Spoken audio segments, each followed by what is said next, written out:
नमस्कार. तृतीय वर्ष कला या S3 वर्गातील साहित्य विचार स्त्री विषयाच्या विद्यार्थ्यांचं पुनश्च स्वागत. काल एक अभ्यासपर परिचयात्मक व्हिडिओ आपणास मी टाकलेला आहे. आज आपण पहिलं प्रकरण जे आहे त्याची धावता आढावा थोडासा एक दोन मुद्द्यामध्ये घेऊ. तर पहिल्या प्रकरण 5व्या प्रकरणाचं किंवा पहिल्या प्रकरणाचं या सत्रातलं नाव काय? आस्वाद म्हणजे किंवा साहित्याचा आस्वाद हे प्रकरण आहे. त्याच्यामधला पहिला मुद्दा आहे साहित्याचा म्हणजे आस्वाद म्हणजे काय. आता रस किंवा चरवणा किंवा आस्वाद हे शब्द पाकशास्त्रामधून आपल्याकडे आलेले आहेत. म्हणजे रस हा शब्द पाकशास्त्रामधला आहे, तो काय आपल्याकडचा नाही आहे, साहित्यशास्त्रातला नाही. तर तुमच्या असं लक्षात येईल की भरत मुनींनी नाट्यशास्त्राचे जे जनक किंवा नाट्यशास्त्र हे जे पुस्तक त्यांनी लिहिलं तर त्याचे जे जनक म्हटले जातात ते भरत मुनी इसवी सन पहिल्या शतकाच्या आसपास त्यांनी आस्वाद हा शब्द पहिल्यांदा नाटकाच्या संदर्भात वापरला. तर आस्वाद म्हणजे काय? तर एखाद्या वस्तूचा केवळ उपभोग घेणे म्हणजे आस्वाद नव्हे, तर आस्वाद म्हणजे नेमकेपणाने त्या वस्तूचे केलेले रसग्रहण होय.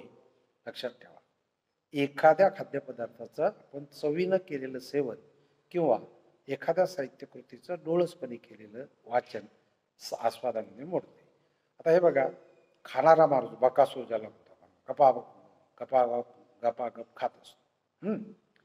म्हणजे तुम्ही जर शिर्डीत गेलात तर ते तिकडचे दक्षिणेकडचे लोक जर पाहिले तर तुम्ही म्हणजे जे शिर्डीतले लोक असतील आसपासचे किंवा आपण कधीतरी शिर्डीत जातो तर ते तिकडचे लोक जर पाहिले आपण तर ते भात असं टाकतात समोर मोठा प्लेटवर, त्याच्यावर गरम गरम दही असतं आणि असे गोळे करतात आणि गपागप खातात.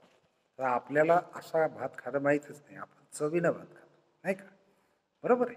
तसं ते नुसते खातात नाही का? हा त्यांच्यामध्ये आपल्यामध्ये फरक आहे. म्हणून खाणारा आणि खवय्या, वाचक आणि रसिक याच्यामध्ये सुद्धा फरक आहे असं तुमच्या लक्षात येईल. तर आस्वाद घेण्यासाठी तुमच्याजवळ काय पाहिजे? रसिकता पाहिजे. तरच तुम्ही कलाकृतीतला रस जो आहे, रस म्हणजे सौंदर्य लक्षात घ्या, तो नेमकेपणाने तुम्हाला प्राप्त होऊ शकतो. साहित्यकृतीमध्ये जे काही लेखक मांडत असतो ती जी त्यानं मांडलेलं आहे त्यातल्या नेमक्या सौंदर्याची सहानुभूतीपूर्वक घेतलेली दखल किंवा त्याद्वारे आपल्या त्या रसग्रहणाद्वारे केलेले मूल्यमापन आस्वाद किंवा रसग्रहणात मोडते. तर त्याच्यासाठी आपल्याजवळ काय पाहिजे? तर आपण सहृदयपणे त्याच्याकडे वळायला पाहिजे असं तुमच्या लक्षात येईल. साहित्य हे जसं एक प्रकारचं असू शकत नाही तसंच साहित्याकडे पाहण्याची रसिकाची दृष्टी ही एक प्रकारची असू शकत नाही. भिन्न भिन्न प्रकारे वाचक किंवा रसिक हा साहित्यकृतीकडे वळत असतो. कोणाला त्यात काही हे आवडतं, कोणाला ते आवडतं, कोणाला ते आवडतं. कोणी संशोधक म्हणून एखाद्या साहित्यकृतीकडे बघतो की नेमाडेची हिंदू कादंबरी आहे आणि आणखी कोणीतरी हिंदूच्या संदर्भात लिहिलं आहे, मग तुलनात्मक विचार करतो. कोणी एखादा न्यायाधीशासारखा हे करतो वगैरे वगैरे. तर साहित्याकडे बघण्याची वाचकाची रसिकाची दृष्टी कोणतीही असतो, पण त्याचं फलिताचं स्वरूप एकच असतं. ते म्हणजे आस्वादाची जी क्रिया असते ती होतच असते.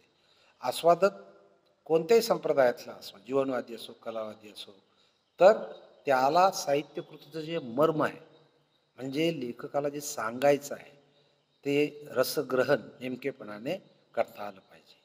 आता हे रसग्रहण करण्यासाठी त्याच्याजवळ काही म्हणजे सौंदर्य ग्रहण ज्याला म्हणता येईल असं अगदी जीवन निरपेक्ष असं कोणी म्हणतं की ते जीवन सापेक्ष असलं पाहिजे. साहित्यकृतीतलं सगळं जीवन वगैरे हे कलावाद जीवनवाद वगैरे वाद सोडून देऊ आपण.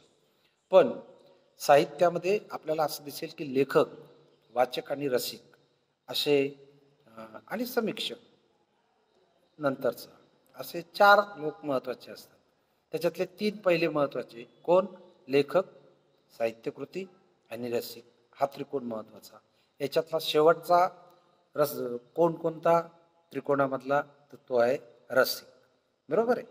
तर आस्वादक हा महत्त्वाचा घटक आहे, कारण लेखक हा त्याच्यासाठीच मुळात लिहित असतो. शांत सुखाय तो लिहितो असं लेखक काही म्हणतात, पण मुळामध्ये तो त्याच्यासाठी लिहित असतो. कलेचा आस्वाद किंवा साहित्यकृतीचा आस्वाद, साहित्य त्याच्यातच येतं ललित कलेमध्ये. तर ही माणसाची व्यक्तिगत माणूस म्हणून मानसिक गरज आहे, आणि ती कोणत्या ना कोणत्या स्वरूपात प्रत्येकाजवळ असते. कोणाला गाणं आवडतं, कोणाला संगीत, कोणाला चित्र, कोणाला काय काय. तर ही अशा प्रकारची आवड प्रत्येकाजवळ म्हणजे असतेच. आणि ही आवड काय जर अधिक संपन्न झाली, तर मग तो साहित्याचा वाचक असेल, तर तो वाचक, जर वाचक न राहता तो रसिक होतो. आता ही रसिकता कशी तयार होते? नुसतं वाचणं म्हणजे वाचणं म्हणजे एखादी कादंबरी वाचणं म्हणजे रसिकतेने तिचं रसग्रहण करणं नव्हे. तर ही रसिकता संस्काराने तयार होते, ती शिकून येत नाही. म्हणजे मी सांगितलं तुम्हाला असं असं वाचा, तसं या पद्धतीनं ती येत नाही. आणि ती मुळामध्ये जन्मजात असते असं म्हणायला हरकत नाही, आणि ती प्रयत्नांनी मिळवता येत नाही. मात्र ही असलेली रसिकता तिचा विकास घडवून आणता येतो. काय आता ही रसिकता तयार होण्यासाठी मुळामध्ये कोणकोणते गुण रसिकतेसाठी लागतात, आवश्यक घटक? तर पहिलं आहे संस्कृती. कारण कोणताही माणूस हा कोणत्या ना कोणत्या समाजात, संस्कृतीत वाढलेला असतो. त्याच्या एकूण मनाच्या जडणघडणी, दृष्टिकोनामध्ये त्या संस्कृतीचा गुणविशेष हा मुरलेला असतो. त्याच्या आवडी निवडी, विचार, चालीरीती, जीवनविषयक दृष्टिकोन, एकूण जगण्याची पद्धत, हे सगळं त्यात संस्कृतीचा परिणाम हा त्याच्यावर होत असतो. उदाहरणार्थ आपल्याकडच्या एखाद्या भारतीय खाद्यपदार्थाचा म्हणजे भजी घेऊ आपण, आणि तिकडचा पिझ्झा.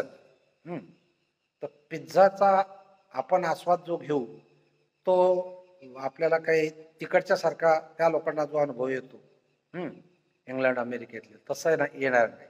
ते काहीतरी लांबून तोडायचं वगैरे वगैरे. पण भजी जर म्हटली तर ती आपण किती आवडीनं खाऊ, नाही का? काय तसंच आपल्याला साहित्यकृतीबद्दलही म्हणता येईल, संगीताबद्दल म्हणता येईल.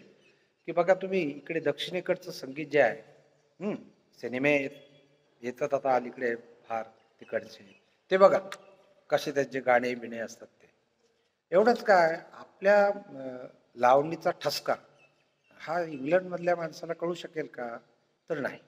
त्याच्यासाठी मराठी माणूसच पाहिजे. बरोबर आहे. पोवाडा असेल वगैरे असेल. अर्थात याचा अर्थ संस्कृती बाहेर साहित्याला अर्थ नाही का? आहे ना. साहित्य तर वैश्विक होण्यासाठी प्रयत्न करतो. म्हणून तर गटेसारखा लेखक शाकुंतल डोक्यावर घेऊन नाचला होता. तर पण त्याच्यासाठी उत्तम असा अनुवाद व्हावा लागतो, आणि त्या रसिकाला इकडच्या संस्कृतीची, जीवनाची ही माहिती नीट असावी लागते.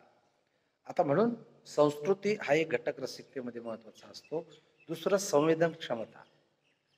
आता हे जसं व्यक्तिगत पातळीवरच गोष्ट आहे, रसिकाची संवेदन क्षमता ही किती त्या साहित्यकृतीतलं सौंदर्य टिपू शकते हे महत्वाचं आहे. आता ही रसिकता म्हणजे चापासारखी कविता आहे बी कवींची, म्हणजे तुमच्या अभ्यासक्रमातून ती गेली असेल, किंवा नववधू सारखी कविता आहे भारत आंबेंची. आता याबरोबर कविता ह्या आपल्याला वेगळा अर्थ सांगतायत, आणि मुळामध्ये त्यांना सांगायचं वेगळंच आहे. म्हणजे चाफा कवितेमध्ये हे जे क्षणिक प्रेमात अडकलेले, शारीरिक प्रेमात अडकलेले लोक आहेत, त्याच्यापेक्षा प्रेम कसं वेगळं असतं काय हे बी कवींनी सांगितलं. तर नववधूमध्ये एका बाजूनं नववधूची अवस्था प्रथम दर्शनी दिसते, पण मुळात तांब्यांना सांगायचंय ते मुळामध्ये नववधू, सासर आणि माहेर. तर आपण इथं आलो, म्हणजे जे काही आलो, ते सासरे आले, माहेरे आलेलो आहोत. आणि मूळ आपल्याला जायचंय कुठं? मुलीला सासरी, नववधू. काय तर ते तिचं ठिकाण आहे. म्हणजे मूळ जे असेल तिथं ते जाणं वगैरे या अर्थानं, मृत्यूच्या अर्थानं ते त्यांनी सांगितलेलं आहे. आता ह्याच्यासाठी तुमच्याजवळ संवेदन क्षमता पाहिजे. आता ही संवेदन क्षमता काय जन्मजात असते. आणि ती एखाद्या कुटुंबाची किंवा समाजाची मिराजदारी होऊ शकत नाही. म्हणजे बघा तुम्ही, एखादा लेखक आहे, बालकवी आहे, तर त्यांच्या मुलं सगळे कवीच झालीत का? नाही झाले, नाही का? बरोबर आहे. एखाद्या डॉक्टरचा मुलगा डॉक्टर होतो, परंतु एखाद्या लेखकाचा मुलगा लेखकच होईल असं कधी दिसतं का आपल्याला? अपवादात्मक उदाहरणं तुम्हाला याच्यामध्ये दिसतील. तर हे एक लक्षात ठेवा. दुसरं एक तिसरा महत्वाचा घटक आहे याच्यामध्ये कलाशास्त्राचं अध्ययन. आता कलाशास्त्राचं अध्ययन हवंच का याच्याविषयी वाद आहे. याचं कारण असं की बघा ना, बहिणाबाई सारखी निरक्षर कवयित्री, निरक्षर म्हणजे जिला अक्षर ज्ञानच नाही, तर कलाशास्त्र कुठून काढलं? कलाशास्त्र कुठून काढलं? तर ती एवढ्या सुद्धा मन वडाय वडाय आता होतं, इथं इथं गेलं गेलं आभायात, असं मनाचं वर्णन करते की जे आजच्या मानसशास्त्राला सुद्धा नीट करता येऊ शकत नाही. त्याचा शोध अजूनही माणसाच्या मनाचा शोध कोणाला लागला? मी इथं बोलतोय पण माझ्या मनात काय चालू आहे तुम्ही काय सांगू शकता का? किंवा तुम्ही हा व्हिडिओ पाहत असताना तुमच्या मनात काय काय असेल हे मी सांगू शकणार नाही, कारण ते अथांग आहे, गूढ आहे. बरोबर आहे की नाही? तर ते त्याचं वर्णन हे म्हणजे आपल्याला अनेक कवींनी केलेलं दिसतं. परंतु कलाशास्त्राचं जर अध्ययन असेल आपलं, तर ते रसिकतेला आस्वाद घेण्यासाठी उपकारक ठरू शकते. ह्याच्यामध्ये मात्र काही शंका नाही. म्हणजे ते साहित्य कृतीची निवड करू शकतं, वर्गवारी करू शकतं, काय त्यातल्या सौंदर्याचा संदर्भ जो आहे तो लक्षात घेण्यास मदत करतं.